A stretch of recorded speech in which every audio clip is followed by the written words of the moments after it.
விகாரை ஒன்றிற்குள் கொடூரமாக கொலை செய்யப்பட்ட விகாராதிபதி. தேசபந்துவை நீக்க அனுரவுக்கு உதவும் சஜித் பிரேமதாச.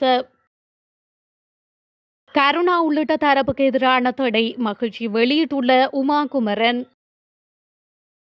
சஹ்ரான் குழுவின் சூத்திரதாரிகள் 4 பேருக்கும் நீதிமன்றம் பிறப்பித்துள்ள அதிரடி உத்தரவு. உயிர்த்த ஞாயிறு தாக்குதல் விசாரணை முக்கிய சாட்சி வெளிநாடு தப்பியோட்டம். பிரித்தானியா விதித்துள்ள தடையை நீக்க வேண்டும் மைத்ரி கோரிக்கை. முன்னாள் போலீஸ் கட்டளை தளபதி ஒருவரின் சொத்துக்கள் அதிரடி முடக்கம். வரலாற்றில் ஒரே தடவையில் அதிகளவானோர் போலி விசாக்களுடன் விமான நிலையத்தில் கைது. அனுராதபுரம் எப்பாவல போலீஸ் பிரிவிற்குட்பட்ட கெரலோகம பகுதியில் உள்ள விகாரை ஒன்றிற்குள் விகாராதிபதி ஒருவர் கொலை செய்யப்பட்ட சம்பவமானது பெரும் அதிர்ச்சியை தோற்றுவித்துள்ளது. குறித்த மதகுருவின் உடலை நேற்று மதியம் விகாரைக்குள் இருந்து மீட்டதாக போலீசார் கூறியுள்ளனர். எப்பாவல போலீசார் அவரது உடல் சிதைந்திருந்ததால் சில நாட்களுக்கு முன்பு கொலை நடந்திருக்கலாம் என்று சந்தேகிக்கின்றனர்.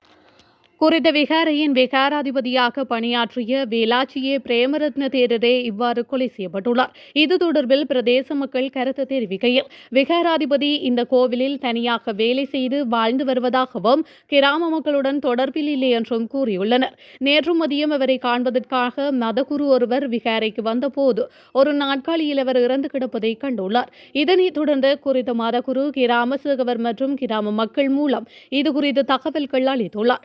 அதன்படி எப்பாவல போலீசார் விசாரணையை ஆரம்பித்துள்ளனர்.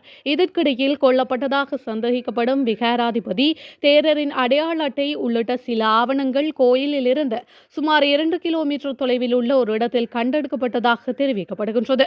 இதற்கிடையில் கோயிலுக்கு சொந்தமான முச்சக்கர வண்டியும் காணாமல் போயுள்ளதாக கூறப்படுகின்றது.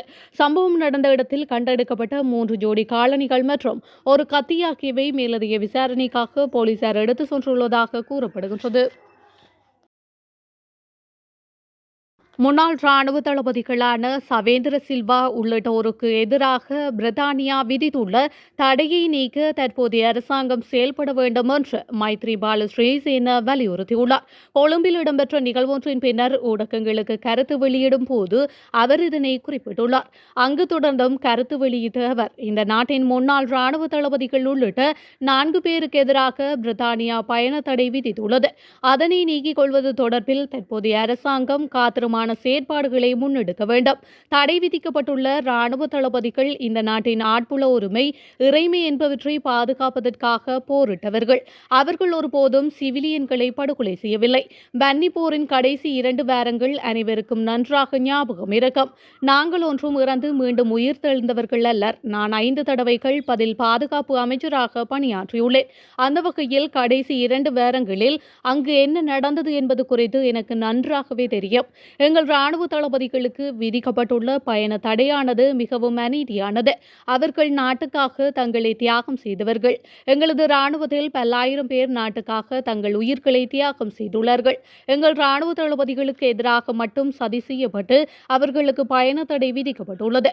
அது குறித்து நான் கடும் அதிர்ச்சியடைந்துள்ளேன். இந்த பயண தடையை நீக்க தற்போதைக்கு அதிகாரத்தில் இருக்கும் தேசிய மக்கள் சக்தி அரசாங்கம் காத்திரமான செயற்பாடுகளை முன்னெடுக்க வேண்டும் என்று அவர் மேலும் தெரிவித்துள்ளார். போலீஸ் மா அதிபர் தேசபந்து தென்னக்கோனை பதவியிலிருந்து நீக்க அரசாங்கம் கொண்டு வந்த பிரேரணையை பிரதான எதிர்க்கட்சியான ஐக்கிய மக்கள் சக்தி ஆதரிக்கும் என்று அந்த கட்சியின் நாடாளுமன்ற உறுப்பினர் அஜித் பி பெரேரா தெரிவித்துள்ளார். இது தனது கட்சியின் அதிகாரப்பூர்வ நிலைப்பாடு என்று நாடாளுமன்ற உறுப்பினர் பெரேரா கூறியுள்ளார். முன்னாள் ஜனாதிபதி ரணில் விக்ரமசிங்க போலீஸ் அதிபராக தென்னக்கோனின் பெயரை பரிந்துரைத்த போது தமது கட்சியின் தலைவர் சஜித் பிரேமதாசவும் நாடாளுமன்ற உறுப்பினர் கபீர் காசிமும் ஆட்சேபனையை தெரிவித்தனர். அது தவறான நடத்தை காரணமாக அவர்கள் அவரை எதிர்த்தனர். எனவே அவர் மீதான தங்கள் நிலைப்பாட்டை மாற்றவில்லை என்று அஜித் பி பெரேரா மேலும் குறிப்பிட்டுள்ளார். தலா 4.5 மில்லியன் ரூபாய்களை செலுத்தி பெறப்பட்ட போலியான விசாக்களுடன் மனித கடத்தல் மோசடி மூலம் கனடாவுக்கு செல்ல முயன்ற 9 இலங்கையர்கள் கைது செய்யப்பட்டுள்ளனர். நேற்று மாலை இவர்கள் பண்டாரநாயக்க சர்வதேச விமான நிலையத்தில் குடிவரவு அதிகாரிகளால் தடுத்து நிறுத்தப்பட்டதாக தெரிவிக்கப்பட்டுள்ளது. இது போலி பயண ஆவணங்களுடன் வெளிநாட்டுக்கு குடிபெயர்ந்த நிலையில் அதிக எண்ணிக்கையிலான இலங்கையர்கள் கைது செய்யப்பட்ட முதலாவது சம்பவம் ஒன்று தெரிவிக்கப்பட்டுள்ளது.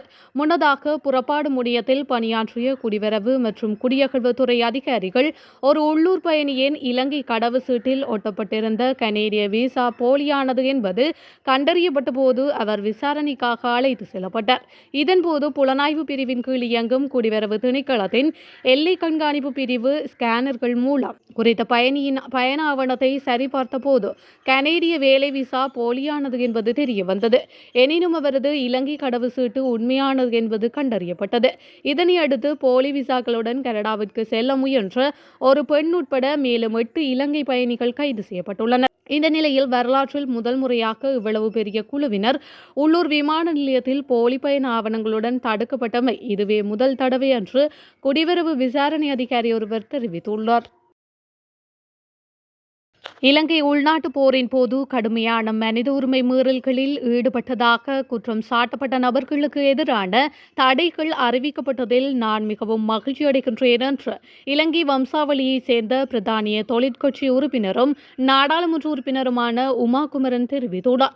இலங்கையில் இடம்பெற்ற உள்நாட்டு போரின் போது கடுமையான மனித உரிமை மீறல்கள் மற்றும் துஷ்பிரயோகங்களுக்கு பொறுப்பான முன்னாள் இலங்கை முப்படை தளபதிகள் மற்றும் தமிழீழ விடுதலை புலிகளின் முன்னாள் தளபதி ஆகியோருக்கு பிரித்தானியா நேற்று முன்தினம் அதிரடியாக தடைகளை விதித்திருந்தது. இந்த நிலையில் குறித்த தடை தொடர்பில் அவர் வெளியிட்டுள்ள எக்ஸ் தள பதிவில் இதனை தெரிவித்துள்ளார்.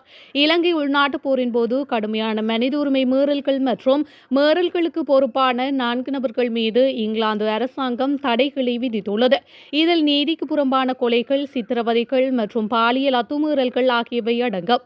முன்னாள் பாதுகாப்பு படைகளின் பிரதானியும் முன்னாள் ராணுவ தளபதியுமான ஜெனரல் சவேந்திர சில்வா, முன்னாள் கடற்படை தளபதி அட்மிரல் ஆஃப் த ஃபிளீட் வசந்த கரன்னகொட, முன்னாள் ராணுவ தளபதி ஜெனரல் ஜகத் ஜெயசூரிய ஆகியோரும் ஐக்கிய ராஜ்யத்தினரால் தடைகள் விதிக்கப்பட்டவர்களில் அடங்குகின்றமை குறிப்பிடத்தக்கது. உயிர்த்த ஞாயிறு தாக்குதல் வழக்கின் சந்தேக நபர்களில் ஒருவரான வர்த்தகர் இப்ராஹிமுக்கு எதிரான சாட்சி வெளிநாடு சென்றுள்ளதாக நீதிமன்றத்திற்கு அறிவிக்கப்பட்டுள்ளது.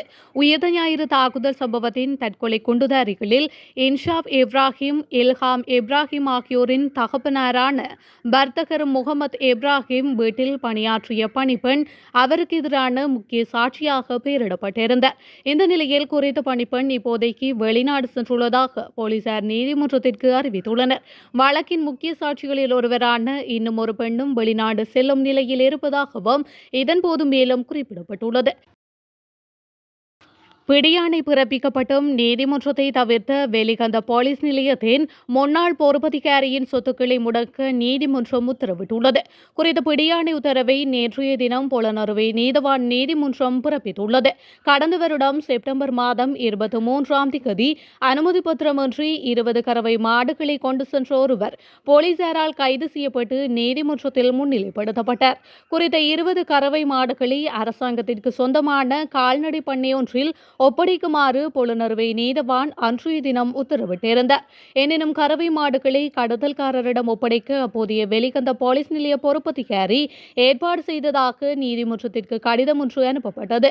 இதனை அடுத்து விசாரணைகளை மேற்கொண்ட அனுராதபுரம் பிரதேச குற்றப்புலனாய்வு பிரிவினர் சம்பவத்துடன் தொடர்புடைய சந்தேக நபர்கள் 2 அண்மையில் கைது செய்து நீதிமன்றத்தில் முன்னிலைப்படுத்தினர். எனினும் பிரதான சந்தேக நபரான வெலிகந்த போலீஸ் நிலைய பொறுப்பதிகாரியை குற்றப்புலனாய்வு பிரிவினரால் நீதிமன்றத்தில் முற்படுத்த முடியவில்லை. எனவே அவரை கைது செய்யுமாறு கடந்த 11ஆம் தேதி நீதிமன்றம் உத்தரவிட்டது. தற்போது பூஜாப்பட்டிய போலீசில் கடமையாற்றும் அவர் சுகையின விடுப்பு பதிவு செய்து அப்பகுதியை விட்டும் வெளியேறியுள்ளார். குறித்த வழக்கு நேற்று விசாரணைக்கு எடுத்துக் கொள்ளப்பட்ட போது அவரின் சொத்துக்களை முடக்குமாறு பொலனறுவை நீதவான் நீதிமன்றம் உத்தரவிட்டுள்ளமை குறிப்பிடத்தக்கது.